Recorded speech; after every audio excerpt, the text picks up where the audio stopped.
ನೋಡಿ, ಇವತ್ತಿನ ವಿಡಿಯೋದಲ್ಲಿ ಹೆಸರುಬೇಳೆ ಪಾಯಸ ಮಾಡಿದ್ದೀನಿ. ತುಂಬಾ ಚೆನ್ನಾಗಿ ಬಂದಿದೆ, ಟೇಸ್ಟಿ ಆಗೂ ಇದೆ. ಈ ರೆಸಿಪಿನ ಹೇಗ್ ಮಾಡೋದು ಅಂತ ನೋಡೋಣ ಬನ್ನಿ.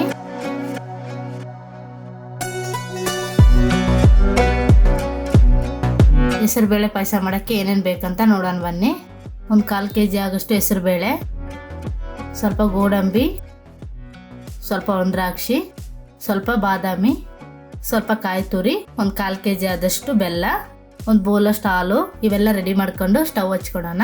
ಸ್ಟವ್ ಹಚ್ಚಿ ಸ್ಟವ್ ಮೇಲೆ ಕುಕ್ಕರ್ ಇಟ್ಕೊಳ್ಳಿ. ಕುಕ್ಕರ್ಗೆ ಒಂದು 1/4 kg ಆಗಷ್ಟು ಹೆಸರುಬೇಳೆ ಸೇರಿಸ್ಕೋಬೇಕು. ಇದಕ್ಕೆ ಒಂದು ಚೊಂಬ ಆಗಷ್ಟು ನೀರು ಸೇರಿಸ್ಕೊಳ್ಳಿ. ಕುಕ್ಕರ್ ಮುಚ್ಚಿ ಒಂದು ವಿಜಿಲ್ ಕೂಗಿಸ್ಕೋಬೇಕು. ಇದು ಬೇಯೋದ್ರೊಳಗಡೆ ಬೆಲ್ಲನ ಕರಗಿಸ್ಕೊಡೋಣ. ಸ್ಟವ್ ಮೇಲೆ ಬಾಣಲೆ ಇಟ್ಕೊಂಡು ಬಾಣಲೆಗೆ ತೆಗೆದಿಟ್ಕೊಂಡ್ರೆ ಬೆಲ್ಲ ಸೇರಿಸ್ಕೋಬೇಕು. ಇದಕ್ಕೆ ಒಂದು ಚೊಂಬಷ್ಟು ನೀರು ಸೇರಿಸ್ಕೊಳ್ಳಿ. ಬೆಲ್ಲನ ಈ ತರ ನೀರಲ್ಲಿ ಕರಗಿಸ್ಕೊಳ್ಳಿ.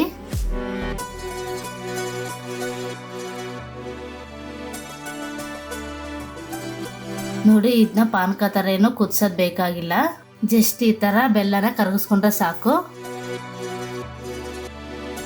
ಇದನ್ನ ಸೈಡ್ಗೆ ಎತ್ತಿಟ್ಕೊಡೋಣ. ನೋಡಿ, ಒಂದು ವಿಜಿಲ್ ಆಗಿದೆ, ಏರು ಬಿಟ್ಕೊಂಡಿದೆ. ಇದನ್ನೀಗ ಓಪನ್ ಮಾಡ್ಕೊಳ್ಳಿ. ನೋಡಿ, ಹೆಸರುಬೇಳೆ ಈ ತರ ಚೆನ್ನಾಗಿ ಬೆಂದಿದೆ.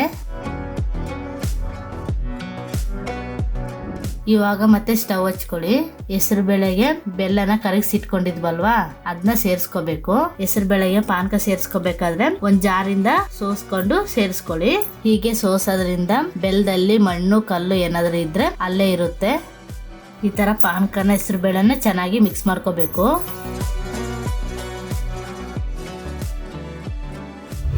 ಇದಕ್ಕೆ ಒಂದು ಬೌಲಷ್ಟು ಹಾಲು ಸೇರಿಸ್ಕೋಬೇಕು. ಇದಕ್ಕೆ ಸ್ವಲ್ಪ ಬಾದಾಮಿ, ಸ್ವಲ್ಪ ಗೋಡಂಬಿ, ಸ್ವಲ್ಪ ಒಣದ್ರಾಕ್ಷಿ ಸೇರಿಸ್ಕೋಬೇಕು. ಎತ್ತಿಟ್ಕೊಂಡಿರೋ ಕೊಬ್ಬರಿ, ಇವನ್ನೆಲ್ಲ ಸೇರಿಸ್ಕೊಂಡು ಚೆನ್ನಾಗಿ ಮಿಕ್ಸ್ ಮಾಡ್ಕೋಬೇಕು. ದ್ರಾಕ್ಷಿ ಗೋಡಂಬಿನ ತುಪ್ಪದಲ್ಲಿ ಫ್ರೈ ಮಾಡ್ಕೊಂಡ್ರೆ ತುಂಬಾ ಚೆನ್ನಾಗಿರುತ್ತೆ. ತುಪ್ಪ ತಿಂದೇ ಇರೋರು ದ್ರಾಕ್ಷಿ ಗೋಡಂಬಿನ ಹಾಗೆ ಹಾಕೊಂಡ್ರು ಚೆನ್ನಾಗಿರುತ್ತೆ. ಇದು ಒಂದು 5 ನಿಮಿಷ ಕುದಿಬೇಕು. ಮುಚ್ಚಿಡೋಣ. ನೋಡಿ, ಹೆಸರುಬೇಳೆ ಪಾಯಸ ರೆಡಿಯಾಗಿದೆ. ಇದಕ್ಕೆ ಸ್ವಲ್ಪ ಏಲಕ್ಕಿ ಸೇರಿಸ್ಕೊಳ್ಳೋಣ. ಏಲಕ್ಕಿ ಹಾಕೋದ್ರಿಂದ ಫ್ಲೇವರ್ ಚೆನ್ನಾಗಿ ಬರುತ್ತೆ.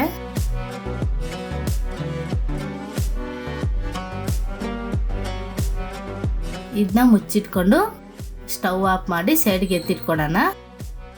ನೋಡಿ, ಪಾಯಸ ತುಂಬಾ ಚೆನ್ನಾಗಿ ಬಂದಿದೆ. ಇದನ್ನ ಈಗ ಒಂದು ಬೌಲ್ಗೆ ಸರ್ವ್ ಮಾಡ್ಕೊಳ್ಳೋಣ.